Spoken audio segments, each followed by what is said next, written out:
as a Black woman at the University of Pennsylvania, why did you focus on Ukraine and Russia as your discipline? So it goes back to elementary school. I watched this 8-hour miniseries called Russia Land of the Czars. And I was like, okay, it's just like Texas. I get this. I'm from Texas, if you can't tell by my accent. And in my freshman year of college, my first class I ever signed up for was a Soviet history course called Angels of Death, Russia under Lenin and Stalin. And since then, I've just been like obsessed with the region. I've worked on it. I got my master's degree from Harvard in Russian, Eastern European, and Central Asian studies. I'm doing my PhD now in Russian and Soviet history and Eastern European history. I'm one of a handful of people of color who work on this history in the United States. And then you go to Ukraine, and as far as I know, there's 2 of us. There's me and Terrell Starr, and that's it, the entire country. But it's really, I fell in love with the country. I lived in Ukraine. I did research in Ukraine, and I fell in love with it. Wait, pause. When did you live in Ukraine, and what was that experience? Because I was so fascinated by your journey, and for us, I'm evolving into this understanding of our global impact, Black people.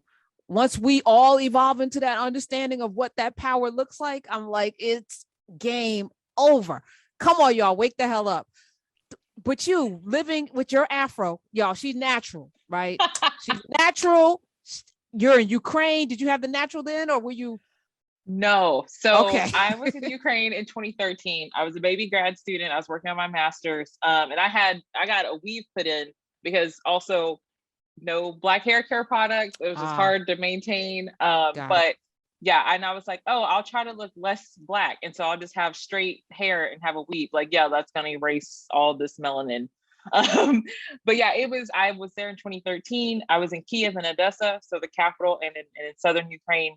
And that's where I discovered Afro Ukrainians. That's where I discovered that there is a diaspora, and I knew about it in Russia. I didn't know about Ukraine. I met Africans in Bulgaria when I was there working at an orphanage. We are everywhere. The diaspora is everywhere. And I think that's important for us to remember. Like right now, the war in Ukraine, we've seen some absolutely terrifying and horrible scenes of racism against African students, against Indian students, Middle Eastern students. And I've seen a lot of Black Americans say, well, why should we care about this country? Why should we care if they lose the war to Russia? They should lose because they're racist. And it hurts because there are Afro-Ukrainians. There are Black people who are Ukrainian citizens. This is their home that's being destroyed.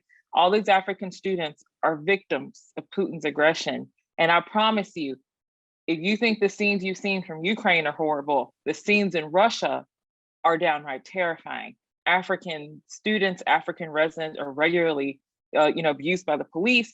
They're victims of violence. So I think Russia is not the good person in this situation, either by invading Ukraine or by using what's happening, the scenes of racism against Ukraine. And I just tweeted a few minutes ago, the foreign ministry of Russia has on their Twitter page in English has tweeted a video of these African students. And they're saying, look at how they're treated in Ukraine. And I'm like, you started the war. You're the reason why they can't leave. So yeah, I can talk about this all day, but yeah, let's do it here. Like the diaspora is here and we matter and we are global and our experiences are so different. But I think that's what makes this so beautiful. And when people think of Ukraine as a white country or Russia as a white country, it erases our history in these countries. African, presence has been in Russia and Ukraine since the 19th century. It actually the 18th century when you have like Alexander Pushkin, the father of modern Russian, is a descendant of a Black slave. And like people in America don't know that, but we have done such amazing things for Russian and Slavic culture. And so when Ukraine, there are Afro-Ukrainians, they exist, and 2 of them are very famous. There's Jean Belanuk, and I've written about him. He is a Greco-Roman wrestler, gold medalist from the Summer Olympics, and he's a member of the Ukrainian parliament right now. He's helping this war effort. He's a member of the Ukrainian government, and he's Afro-Ukrainian. And he claims both. He says, I am Black and I am Ukrainian, and you can't take either of those away from me. Gaetana, she's a singer. Eurovision is super popular. How do you spell that? Gaitana, Gaitana. And so she's a hugely popular singer in Ukraine, and she's Afro-Ukrainian. She represented Ukraine in Eurovision a few years ago. And there was some uproar about her representing Ukraine. And it was the question, well, how can she represent Ukraine? She's Black. She's a native Ukrainian speaker. She speaks Russian. She has grown up her entire life in Ukraine, same as Jean Belanuk. But what happens is, like, anti-Black racism, it looks different in Ukraine and in Russia. It looks like you can't be a Slav and be Black. So they're denied their Ukrainian or Russian roots. And so they have that harm against them. But now their home country is being invaded, and you have added harms to that, but also anti-Black racism that has existed in Eastern Europe. I think what we're seeing is the war has exacerbated this. And now it's public and it's on international media. But for those of us who have lived and worked in the region, unfortunately, this isn't new. This is what many of us have experienced. We're talking with Kimberly St. Julian-Varnon. Am I saying the Varnon properly? Varnon. Oh, because you're from Texas, Varnon? Yes. All right. I'll make it more fancy. I tried to make it for you. Kimberly St. Julian-Varnon is here. This is your chance. There are a lot of people with a lot of things to say with no expertise, no study, they haven't read a book, they haven't read an article, they don't know anything. They just got opinions. They just throwing them off their dingleberries and out there in them streets talking. This woman knows what she's talking about. If you have a question about this region, here's your chance to get it from an expert. 866-801-8255. I've read this afternoon, Dr. Julian-Varnon, that Putin took time off from bombing the hell out of Ukraine to wish Ghana a happy anniversary of their independence, and our hopefully we will come together to do. And I was like, this guy is craftier than a mug. They also meddled in 2015, 2016 in our elections targeting Black people. What does Putin know that white America, so-called white America here, is like completely missing the boat, or white Europe completely missing the boat? Why is he doing this, and what's really behind this seeming support of Black people? I think a key thing we have to remember is Putin is very much a political player. And so people like to say Putin's crazy or Putin's a KGB operative. It's like, no, Putin understands realpolitik.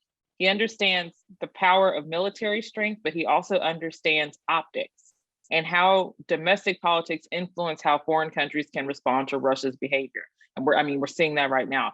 But for this man to, hi Ghana, welcome, celebrate your independence, while he's bombing Ghanaian students in Ukraine. And you're just like, people believe this. And like, my Twitter's lit up now with people saying like, I'm being racist against Africans for telling African students to stay in bomb shelters to protect them from Russian bombs, right? And so he's very good. And Russia, when it was part of the Soviet Union, they played a very important role in the decolonizing process for Africa, supporting African governments and providing grain and, weaponry for African governments. And so Putin knows that, and Putin has been building on that. Russia has been heavily investing in the continent for the past 2 decades. And he knows that. So he knows where his money is going. He knows where his oil and gas is going, and he's shoring up these relationships.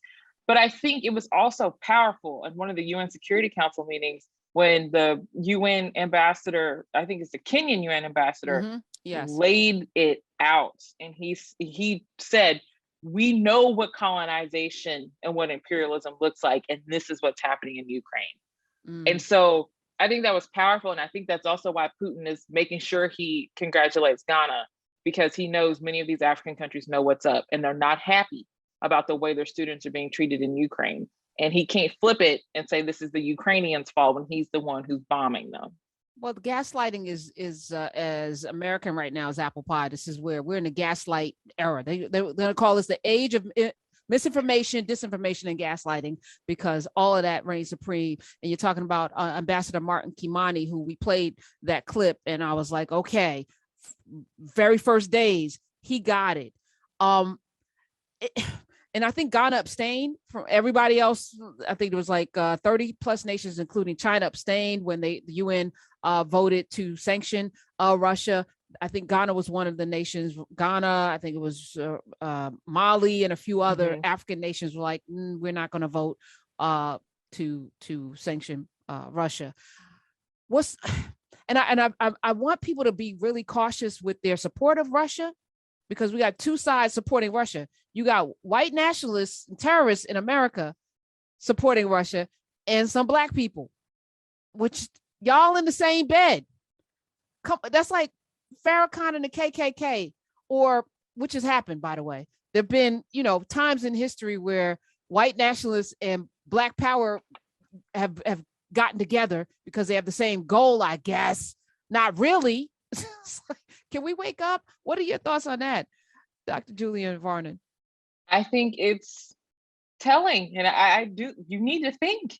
If you find yourself in the same breath agreeing with Tucker Carlson and Vladimir Putin, you need to really think about how you got there. Because these are two men who have no interest in Black anything besides Black suffering and white supremacy. And so, and I've seen this, and like I've been fighting this like crazy on social media, but there are nuances to this situation, and we need to be able to hold. There can be instances of racism in Ukraine. That does not mean that Ukraine deserves what's happening to it. And also, getting these African students, these foreign students of all colors out of Ukraine is still a priority.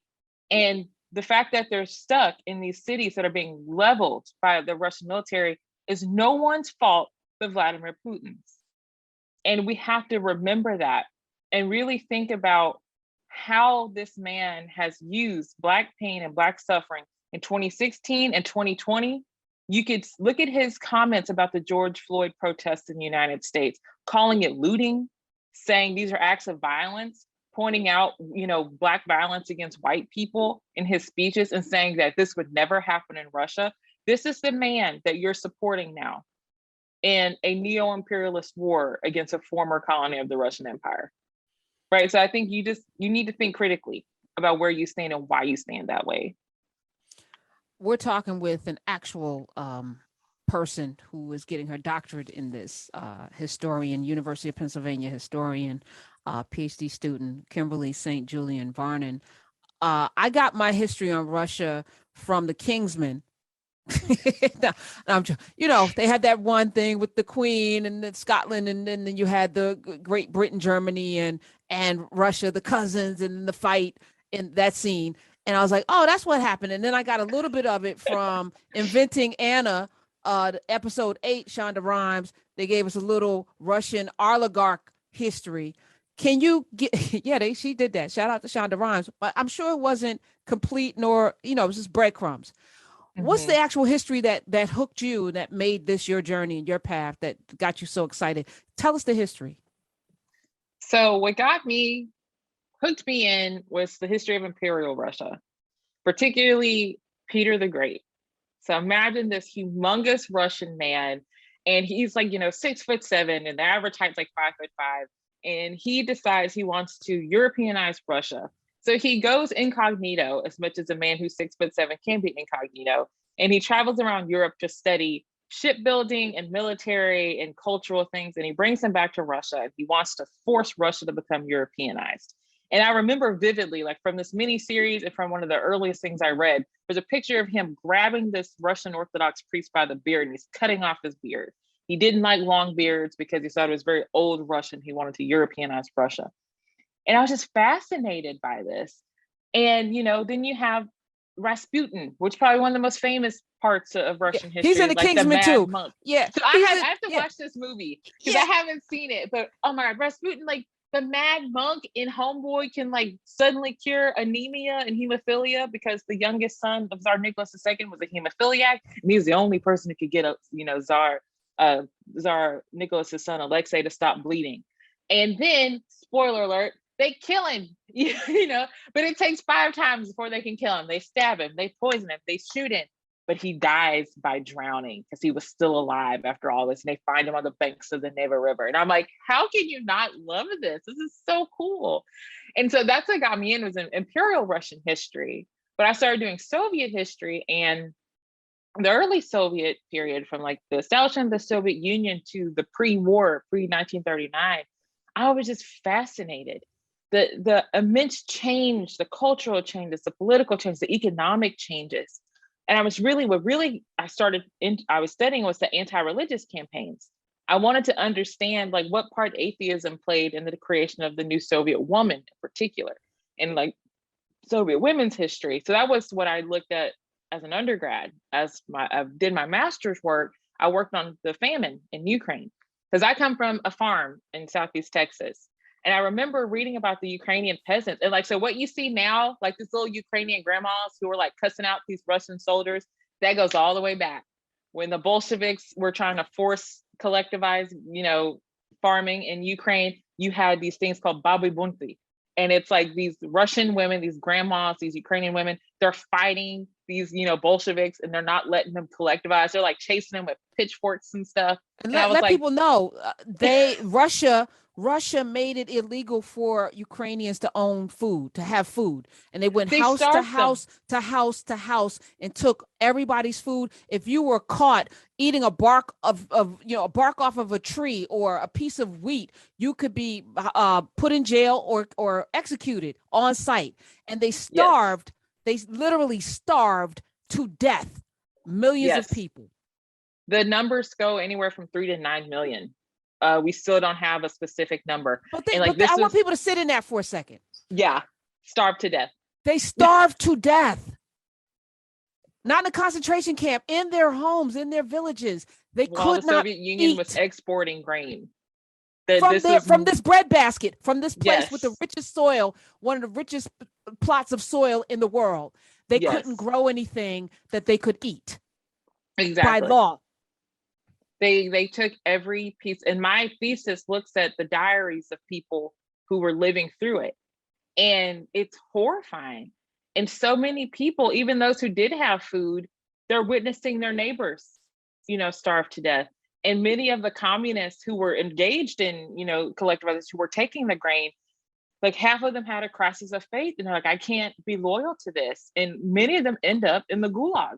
They end up in prison camps because they were revolted by what they see. And so the problem is, like, Russia still says today that this was an accident, that this is just a bad growing season, while Ukraine contends, and it's true, this is a man-made, state-created famine. And so this famine has become part of the national consciousness of post-Soviet Ukraine. And I remember when I was doing research in Ukraine, people would tell me, my grandmother lived through that, or my parents lived through that, but they never talked about it. So this trauma is still being worked through in Ukraine. And now you have this new trauma on top of that.